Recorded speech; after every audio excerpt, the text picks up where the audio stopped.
Welcome to RIP News. Today, June 1st, 2025, we bring heartbreaking news of 5 American legends who passed away in the last 24 hours. In this episode, we pay tribute to their incredible legacies and the impact they left behind. Join us as we honor their memory. Please like, support, and subscribe to RIP News for more heartfelt tributes. Thank you for being here. Let's begin. Sir Kenneth Bloomfield. What kind of person survives a bomb attack and goes back to work the same day? Sir Kenneth Bloomfield, a giant of Northern Ireland's civil service, did just that. But his story is far more than one moment of courage. It's a window into a divided world. Let's dive in. Born in Belfast in 1931, Bloomfield climbed from a local schoolboy to Oxford scholar, landing at the heart of Northern Ireland's government. By the 1970s, he was a key player, advising ministers during the Troubles. But 1974 broke him. The power-sharing executive he helped build crumbled under a loyalist strike, a failure he called the worst day of his 40-year career. And that was just the start. In 1988, the IRA came for him.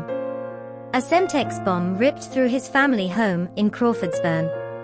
Miraculously, he, his wife, and kids survived. Hours later, he was back at his desk, proving he wouldn't be intimidated. But what happened next would shock everyone. As Victims Commissioner, Bloomfield's 1998 report, We Will Remember Them, aimed to honor those scarred by the Troubles. Some praised it. Others said it fell short. Then came a personal twist. In 2010, his daughter Tanya, born Timothy, made headlines, transitioning and fleeing to Canada, claiming Northern Ireland's bigotry made it unlivable for her. Bloomfield's response: pride, not shame, showing a side few expected. After retiring, he shaped the BBC, helped find the disappeared, and never stopped serving. Sir Kenneth Bloomfield, who passed in 2025 at 94, wasn't just a civil servant, he was a survivor, a father, and a mirror of Northern Ireland's struggles. What do you think his story says about healing a divided land? Valerie Mahaffey. Ever wonder why some actors steal every scene, but never become household names? Valerie Mahaffey was one of those rare talents. Starting in the late 70s, she broke through on The Doctors, a soap opera that earned her a Daytime Emmy nod in 1980. Her knack for bringing depth to every role was just getting started. By 1992, Mahaffey had everyone talking with her role in Northern Exposure. Her performance was so gripping she snagged a Primetime Emmy, proving she could hold her own in any drama. But that wasn't the whole story. She popped up in hits like Wings, Desperate Housewives, and Devious Maids, always leaving viewers wanting more. Her role as Christina Applegate's mother-in-law in Dead to Me had fans buzzing about her sharp comedic edge. Then came French Exit in 2020, where Mahaffey, as Madame Rhino, stole scenes alongside Michelle Pfeiffer. Critics raved, and some even whispered about an Oscar-worthy performance. Fans on X still argue she was robbed of a nomination. And what happened next would shock everyone. Her quiet, but powerful role in Young Sheldon showed she could make any character unforgettable. Away from the spotlight, Mahaffey lived a private life with her husband, Joseph Kell, and their daughter. Rumors suggest she faced her cancer battle with the same grace she brought to her roles, keeping it out of the headlines. Fans on X are now sharing tributes, marveling at her understated brilliance. Valerie Mahaffey passed away at 71, but her legacy sparks a question. Why don't we celebrate talents like hers more? Think about it. Who else deserves that spotlight? Renée Victor. What does it take to become a voice that resonates across generations? Renée Victor, the heart behind Coco's Abuelita, did just that, blending music, dance, and acting into a legacy that still captivates millions. Let's dive into the vibrant life of this Latina icon. Born in San Antonio, Texas. In 1938, Renée Victor started as a singer, performing with Latin music giants like Xavier Cugat in the 1960s. But her real spark came on the dance floor. As one half of Ray and Renée, she and her husband dazzled audiences worldwide, earning the nickname Latin Sunny and Cher. For a decade, they brought salsa and tango to life, blending raw energy with cultural pride. But that was just the beginning. When Renée stepped into acting, she stole hearts as Lupita, the sharp-tongued housekeeper in Weeds. Her wit and warmth made her unforgettable, setting the stage for bigger roles. And what happened next would cement her place in Hollywood history. In 2017, Renée voiced Abuelita Elena in Disney Pixar's Coco, a role that hit home for millions. Her portrayal of the fierce, loving grandmother earned 2 Behind the Voice Actors Awards, capturing the spirit of Mexican family values. Fans still say her voice carried the heart of the film. But there's more to her story. Gamers know Renée's voice too. She brought female Argonians to life in The Elder Scrolls V, Skyrim and Khajiit in the recent Oblivion remastered. Her distinctive tone added depth to these iconic games, proving her versatility stretched far beyond the screen. And she wasn't slowing down. Even in her 80s, Renée shone in shows like Snowpiercer, Vida, and Dead to Me, working alongside stars like Dave Diggs. Her grit and passion kept her in demand, but behind the scenes, she faced a quiet battle. Reports say Renée passed away on May 30, 2025, at her Sherman Oaks home, surrounded by family, after fighting lymphoma. Fans on X poured out tributes, calling her an icon whose voice will live on. Renée Victor wasn't just an actress, she was a cultural force. From dance floors to Pixar, she broke barriers and touched hearts. As fans buzz about a possible Coco 2, her legacy begs the question: how will her voice inspire the next generation? Let that linger as we remember a true legend. Ernesto Pellegrini.